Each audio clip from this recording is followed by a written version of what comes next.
Good morning everyone, welcome to individual study. आज है 8 जून, तो हम देखेंगे इससे संबंधित सभी महत्वपूर्ण करेंट अफेयर को। साथ ही कल संडे था, तो संडे को यहाँ पे आपके रिवीजन के लिए छुट्टी रखा गया है, तो कल के प्रश्नों को भी देखेंगे। साथ ही हर प्रश्नों से रिलेटेड इंपॉर्टेंट जीके के फैक्ट को भी देखेंगे हमेशा की तरह। तो चलिए स्टार्ट करते हैं। इसी के अंतर्गत आज का पहला प्रश्न है कि हाल ही में रूसी भाषा दिवस कब मनाया गया। तो ऑप्शन देख सकते हैं, यह यूनाइटेड नेशन द्वारा मनाया जाता है। तो यह कब मनाया गया, तो यह 6 जून को मनाया गया। अब चलिए हम थोड़ा अन्य भाषाओं के बारे में भी जानेंगे। उससे पहले हम थोड़ा जान लेते हैं संयुक्त राष्ट्र यानी कि यूनाइटेड नेशन के बारे में। जैसा कि आपको पता होगा कि इसका स्थापना 24 अक्टूबर 1945 को हुआ था और इसका मुख्यालय कहाँ है, तो न्यूयॉर्क में है। कई बार पूछ दिया जाता है कि इसका जो मुख्यालय है न्यूयॉर्क के किस टापू पर स्थित है। तो ये भी आपको याद रखना है, यह न्यूयॉर्क के मैनहट्टन टापू पर स्थित है। अब चलिए हम ये जानते हैं कि संयुक्त राष्ट्र जो 1945 में बनकर आया, 24 अक्टूबर 1945 को, इसकी ज़रूरत क्यों पड़ी थी। तो इसकी ज़रूरत द्वितीय विश्व युद्ध के विजेता देशों ने मिलकर संयुक्त राष्ट्र को अंतर्राष्ट्रीय संघर्ष में, जितने भी अंतर्राष्ट्रीय संघर्ष अभी होता है, तो ऐसा संयुक्त राष्ट्र बनाया गया था कि वे इसमें हस्तक्षेप कर सके, जिसका उद्देश्य था शांति। तो आप समझ सकते हैं, वे चाहते थे कि भविष्य में कभी भी इस तरह का युद्ध ना हो और दोबारा इतनी जो संकट अभी उभरा है, इस प्रकार का संकट देखने को ना मिले। अब चलिए हम अन्य जो 6 आधिकारिक भाषाएं हैं उसके बारे में थोड़ा जान लेते हैं। जैसा कि आप देख सकते हैं यहाँ पे रूसी भाषा दिवस महान रूसी कवि एएस पुष्किन के जन्मदिन पर मनाया जाता है। तो आप देखिए यहाँ पे देख सकते हैं जो अन्य भाषाएं हैं, 6 भाषा बताई गई आपको, तो देख सकते हैं। पहला क्या हो गया, यहाँ पे देख सकते हैं फ्रेंच, चाइनीज, दूसरा तीसरा इंग्लिश, चौथा स्पेनिश, पाँचवा रशियन और छठा यहाँ पे देख सकते हैं अरेबिक। तो इतनी भाषाओं को यूनाइटेड नेशन के द्वारा मनाया जाता है। हिंदी की भी बात की जा रही है क्योंकि हिंदी दूसरी सबसे ज़्यादा बोलने वाली भाषा है। तो ऐसा आपको बताया जा रहा है कि जो हिंदी है इसको भी काफ़ी ज़्यादा यूनाइटेड नेशन में जोर दिया जा रहा है कि हिंदी को भी आधिकारिक भाषा के तौर पे अपनाया जाए, लेकिन अभी तक इसे अपनाया नहीं गया है। तो देखिए यहाँ पे अन्य भाषाओं की लिस्ट को आप देख सकते हैं कब कब मनाया जाता है। जैसा कि फ्रेंच के लिए 20 मार्च को मनाया जाता है।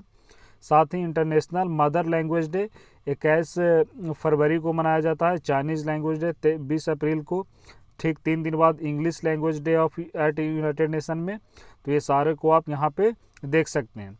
अब चलिए हम थोड़ा यहाँ पे जानते हैं कि 7 जून भी था ऑप्शन में। तो देखिए 7 जून काफ़ी इंपॉर्टेंट हो जाता है, तो इसका इस बार का आपको थीम याद रखना है।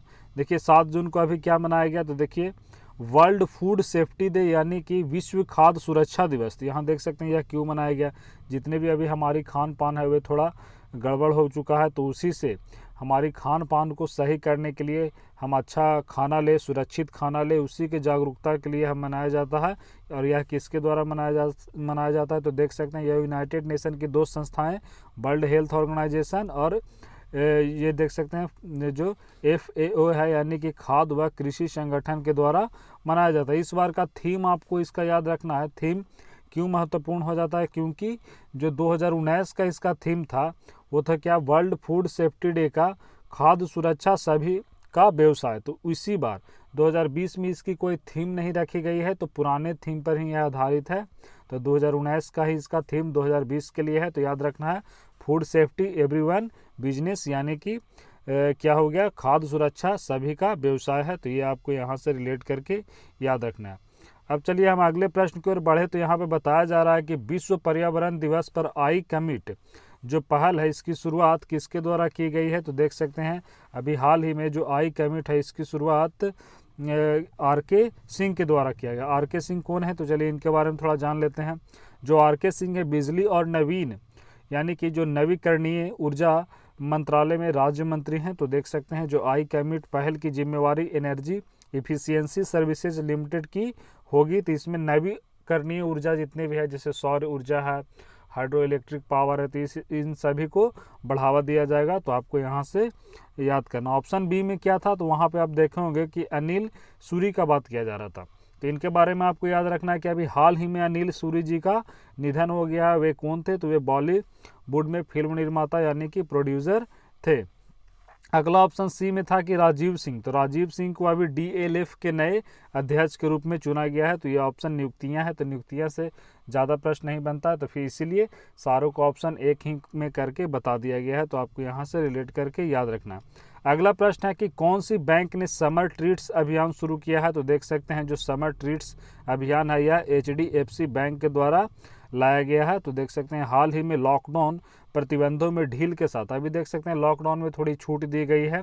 तो इसी के अंतर्गत एचडीएफसी का ऐसा पहल है, वो जो नो डाउन पेमेंट पे देख सकते हैं या ईएमआई है उस पर काफ़ी कम ब्याज कह सकते हैं वो लेगा, और जितने भी पब्लिक हैं, जितने भी उसके कस्टमर हैं, उसको ऐसा छूट दिया जा रहा है ताकि लोग बैंक की तरफ उनका ज़्यादा क्या हो, तो रुझानों बैंक की तरफ ज़्यादा से ज़्यादा आएँ। तो यहाँ पर देख सकते हैं कि ऑनलाइन खर्च पर 50% अतिरिक्त रिवॉर्ड पॉइंट के साथ चुनिंदा ब्रांडों पर छूट एवं कैशबैक की सुविधा भी की गई है।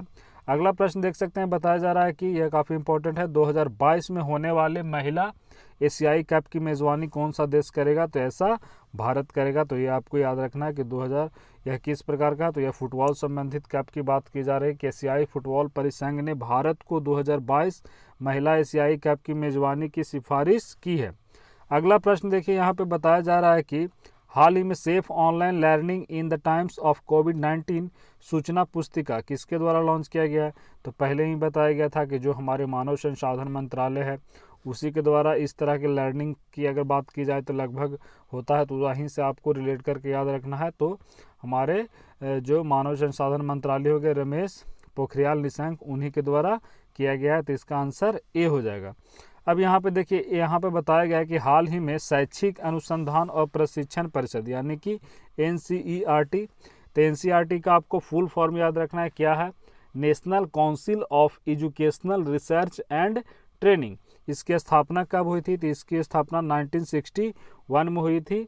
और क्यों हुई थी, तो इसे भारत सरकार द्वारा स्थापित किया गया था, जो विद्यालयी शिक्षा से जुड़े मामलों पर केंद्र सरकार और राज्य की जितनी भी सरकारें हैं उनको सलाह दे। तो इसी के लिए एनसीईआरटी की स्थापना की गई थी।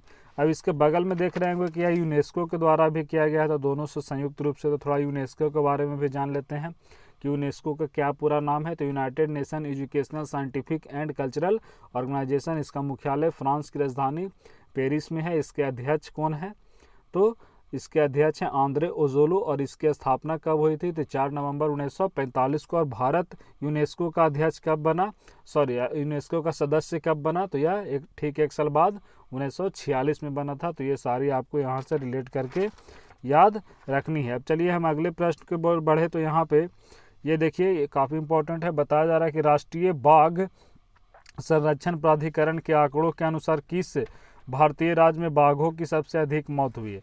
तो कहाँ मौत हुई, जहाँ सबसे ज़्यादा बाघ होगी स्पष्ट है। तो ये सबसे ज़्यादा बाघ अभी कहाँ है, तो मध्य प्रदेश में है। तो वहाँ ही शिकार की वजह से कुछ प्राकृतिक मौत भी हुई हैं। तो इस तरह मध्य प्रदेश में सबसे ज़्यादा मौतें हुई हैं। अब हम चलिए थोड़ा देख लेते हैं मध्य प्रदेश के लोकेशन को। आप देख सकते हैं यही रहा मध्य प्रदेश। अब आपको ये जानना है कि अभी बाघ का बात किया गया, तो इंटरनेशनल टाइगर डे कब मनाया जाता है, ये आपको जानना है कि अंतर्राष्ट्रीय बाघ दिवस यह कब मनाया जाता है। तो 29 जुलाई को अंतर्राष्ट्रीय बाघ दिवस मनाया जाता है। साथ ही भारत में बाघ संरक्षण हेतु, बाघों को बचाने हेतु एक प्रोजेक्ट लाया गया था। कौन सा, तो बाघ परियोजना यानी कि प्रोजेक्ट टाइगर। तो यह कब लाया गया था, तो यह 1973 में लाया गया था प्रोजेक्ट टाइगर। अभी आप देखेंगे काफ़ी ज़्यादा न्यूज़ में था, वायरल हो रहा था एक वीडियो जिसमें हाथी को एक पटाखा खिला दिया गया था, जिसके कारण वह प्रेग्नेंट थी, तो उसकी मौत हो गई थी। केरल की यह घटना थी।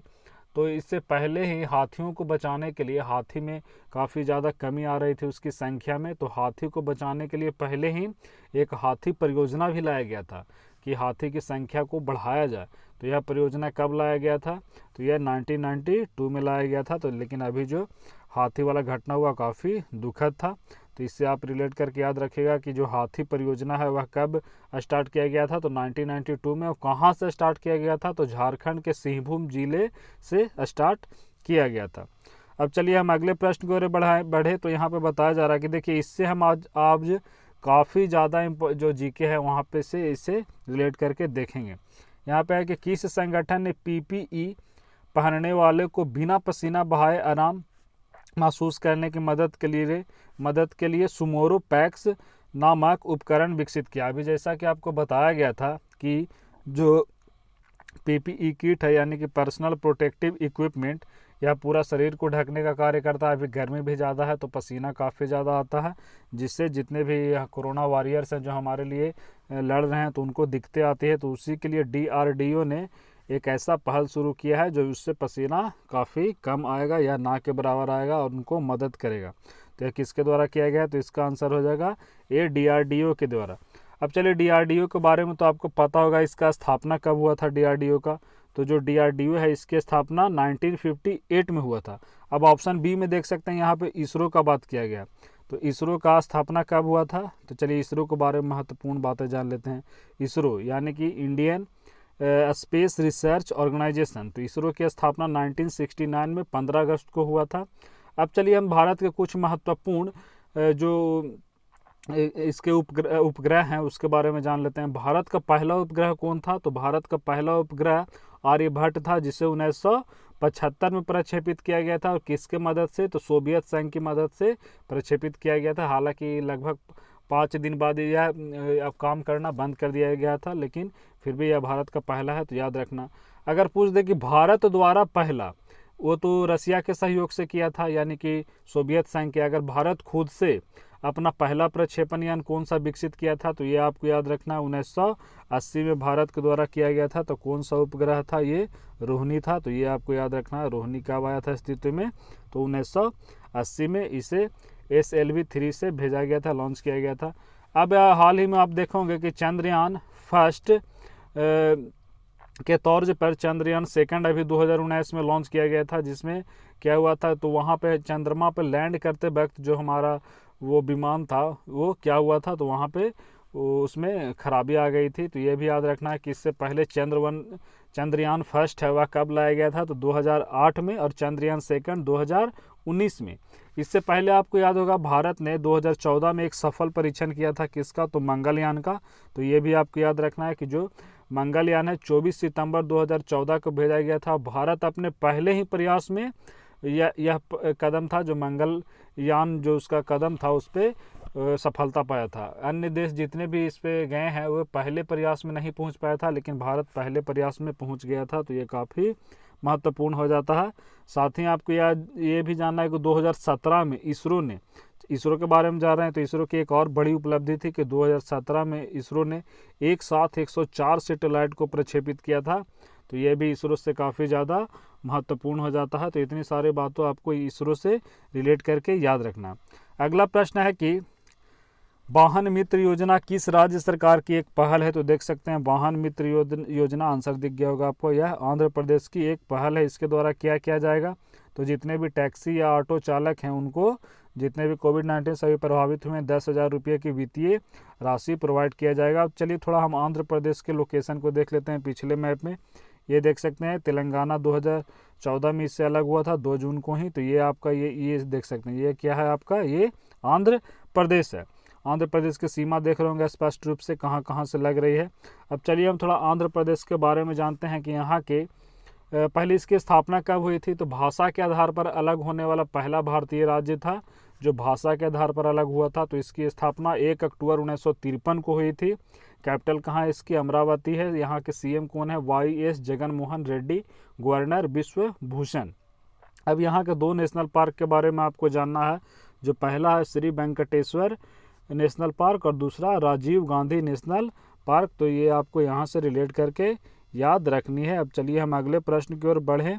तो ये 9वां प्रश्न देखिए, बताया जा रहा है कि हाल ही में किस बैंक ने मोबाइल एप्लीकेशन आधारित एक नई सुविधा शुरू की है जहां ग्राहक कुछ ही घंटों में पेपरलेस तरीकों से बैंक खाता खोल सकते हैं? तो यह किसकी बात की जा रही है, किस प्रकार की बैंक खाता की? तो ये देख सकते हैं चालू बैंक खाता खोलने की। तो यह इंडसइंड बैंक के द्वारा किया गया है और इस प्रकार का यह पहला है। देख सकते हैं मोबाइल एप्लीकेशन आधारित इस सुविधा को शुरुआत करने वाला इंडसइंड बैंक भारत का पहला बैंक है, यानी चालू खाता आधारित उसे चालू करेगा। अगला प्रश्न है कि हाल ही में मानुषी छिल्लर इनमें से किसकी ब्रांड एम्बेसडर बनाई गई है? जो एडिडास की जो भारत में जो शाखा है तो उसके लिए अभी किसको चुना गया है? तो मानुषी छिलर को, और किसके लिए, तो एडिडास के लिए। तो आप देख सकते हैं जो एडिडास है मानुषी छिलर के लिए। अन्य भी हैं, पहले भी बताया गया था, हिमा दास को भी इनका ब्रांड एम्बेसडर चुना गया था, रणवीर सिंह, रोहित शर्मा, इसके अलावा 20 अन्य एथलीट जितने भी हैं उनको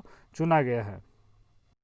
देखिए तस्वीर में यही है मानुषी छिलर। इन्हें 2017 में भारत के लिए इन्होंने क्या जीता था, तो पूरे विश्व का जो था वर्ल्ड मिस वर्ल्ड, तो क्या इनके द्वारा जीता गया था, मिस वर्ल्ड का जो प्राइज है वह 2017 के लिए इनके द्वारा जीता गया था। अब चलिए हम जल्दी से देखते हैं पिछले दिन के प्रश्नों को, उसको रिवीजन कर लेते हैं। वीडियो को आपको रोक के खुद से पहले आंसर करने का प्रयास करना था। इसी के अंतर्गत कल का पहला प्रश्न था कि पिछले दिन का, किस भारतीय लेखक ने एशिया के लिए कॉमनवेल्थ शॉर्ट स्टोरी प्राइज जीता है, तो यह कौन है, कृतिका पांडे। तो इसका आंसर सी हो जाएगा। यहाँ पे आगे देख सकते हैं कि हाल ही में किसने ट्यूलिप का फुल फॉर्म याद रखना है, the urban learning internship programme, यह किसके द्वारा स्टार्ट किया गया था, तो जो ट्यूलिप है यह DRDO के यह भारत सरकार के द्वारा ये अभी स्टार्ट किया गया था।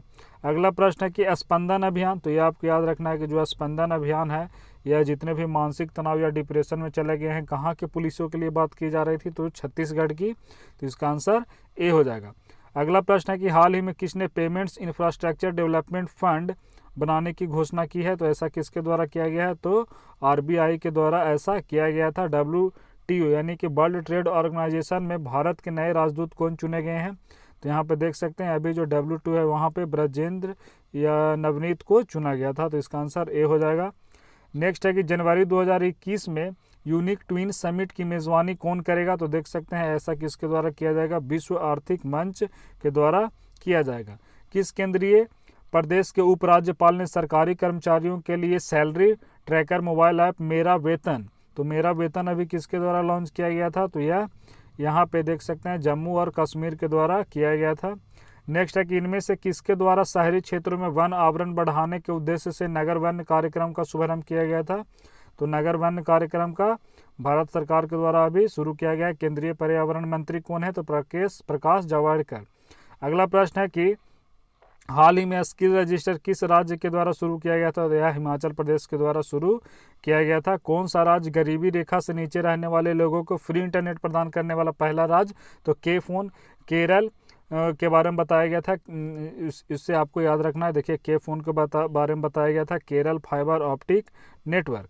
तो चलिए यहीं पे वीडियो को समाप्त करते हैं। अच्छा लगा होगा तो आप इसे लाइक कर सकते हैं, अगर लगा होगा इसमें कुछ कमी है तो आप इसे डिसलाइक भी कर सकते हैं, लेकिन डिसलाइक क्यों किए कमेंट में बता दीजिएगा ताकि उसे अगले वीडियो में सुधारा जा सके।